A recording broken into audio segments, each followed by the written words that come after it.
এই গল্পটি সম্পূর্ণরূপে কল্পনাপ্রসূত। এর সাথে কোনো বাস্তব ব্যক্তি, ঘটনা বা স্থানের মিলিয়ে দেখা ঠিক নয়। কোনো চরিত্র বা ঘটনার সাথে বাস্তব জীবনের কোনো মিল থাকলে তা সম্পূর্ণরূপে কাকতালীয়। এই গল্পের উদ্দেশ্য শুধুমাত্র বিনোদন। নমস্কার বন্ধুরা, আমি রূপম আর আপনারা শুনছেন রূপম স্টোরি লাইন্স। আজ আমাদের বিশেষ নিবেদন ঘাটের ধুলো পড়ে। গল্পটা শুরু হচ্ছে, শুনতে থাকুন।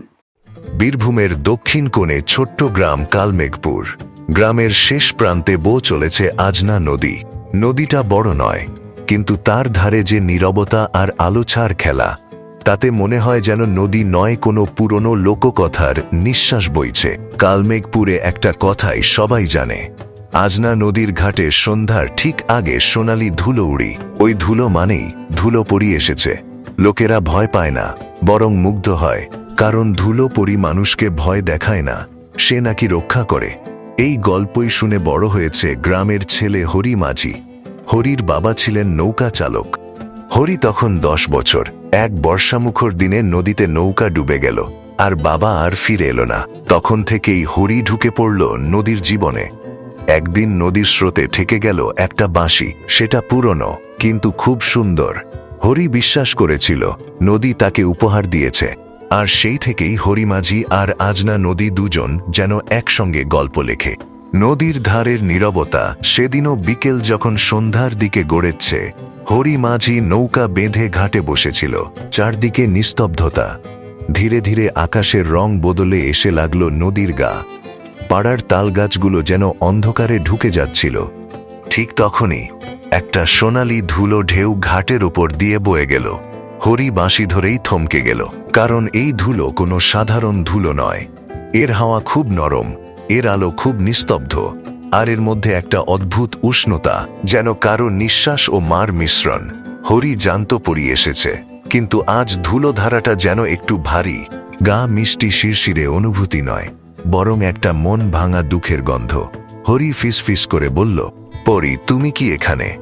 সামনের আলো ধুলো থেমে দাঁড়াল। মুহূর্তে একটা ছোট্ট ছা তৈরি হলো। সোনালি ধুলোর মাঝে একটা ক্ষুদ্রাকৃতি অবয়ব, যেন শিশুর মতো, কিন্তু মুখে বয়সের সীমা নেই। চোখ দুটি অদ্ভুত দীপ্ত, কুষার ভেতর থেকে দেখছে। পরি বলল, হরি, আজ আমার মন খারাপ। হরি অবাক, সে তো আগে কখনো পরীর কণ্ঠ শুনেছে, কিন্তু এত বিষাদ নয়। কেন? পরি আকাশের দিকে তাকাল। সোনালি ধুলো তার চারপাশে ঝরে পড়ছে। আজ যে শিশুটিকে আমি হেফাজত করি, সে ঘাটে আসেনি, তারা শহরে চলে গেল। হরি মৃদু বিশ্ব বলল, তুমি কিভাবে কাউকে রক্ষা করো?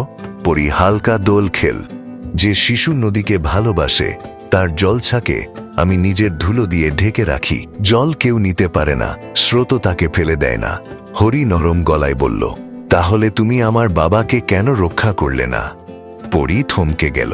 তার সোনালি দেহের ভিতর যেন আলো একবার নিভে আবার জ্বলে উঠল। হরির বাবা। নদী তাকে ডাকেনি, কেউ তাকে ঠেকি রাখতে পারত না। হরির চোখ ভিজে উঠল। সে জানে নদী কখনো কখনো মানুষের ভাগ্য কেড়ে নেয়, কিন্তু পরি আজ যে ব্যথা বলছে সেটাও সত্যি। পরি আবার বলল, আমি আজ যে শিশুটাকে রক্ষা করতাম, সে চলে গেল। আজনা নদী আর তাকে মনে রাখবে না। হরি বলল, মানুষ তো বড় হয়ে যায়, কিন্তু সেই হাসি যেন আলোর ভাঙা টুকরো। মানুষ বড় হলে নদীর গান হারিয়ে ফেলে। হরির বাঁশির প্রথম মানুষ ছোঁ। হরি বাঁশিটা হাতে নিয়ে বলল, আমি কি তোমাকে একটু সুর শুনিয়ে দিতে পারি? পরি মাথা নাড়ল। হরি আজ প্রথমবার নিজের মনের যন্ত্রণা, নদীর প্রতি ভালোবাসা আর পরির অবুঝ কষ্ট, সব মিলি বাঁশিতে সুর তুলল। সুরটা যেই উঠল, চারদিক থমকে গেল। আজনা নদীর জল নরম হয়ে উঠল। হাওয়া তার ছন্দ ধরে দুলল। পরীর চারপাশে সোনার ধুলোয় ঘূর্ণি তৈরি হল।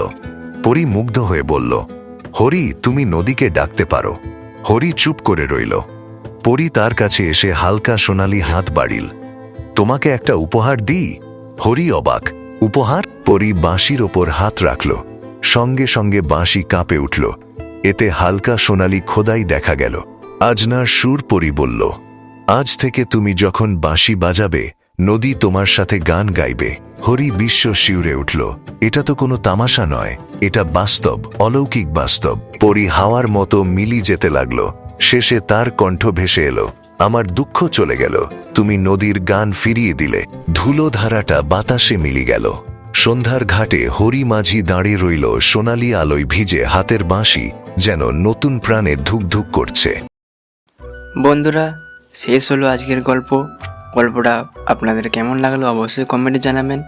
যদি ভালো লাগে অবশ্যই ভিডিওটা লাইক করবেন, আর আমাদের চ্যানেলে নতুন না থাকলে অবশ্যই চ্যানেলটা সাবস্ক্রাইব করে রাখবেন এরকম আরও নতুন নতুন গল্প শোনার জন্য। আজকের মতো এখানেই রাখছি, পরের দিন দেখা যাচ্ছে একটা ধামাকাদার নতুন গল্পের সাথে।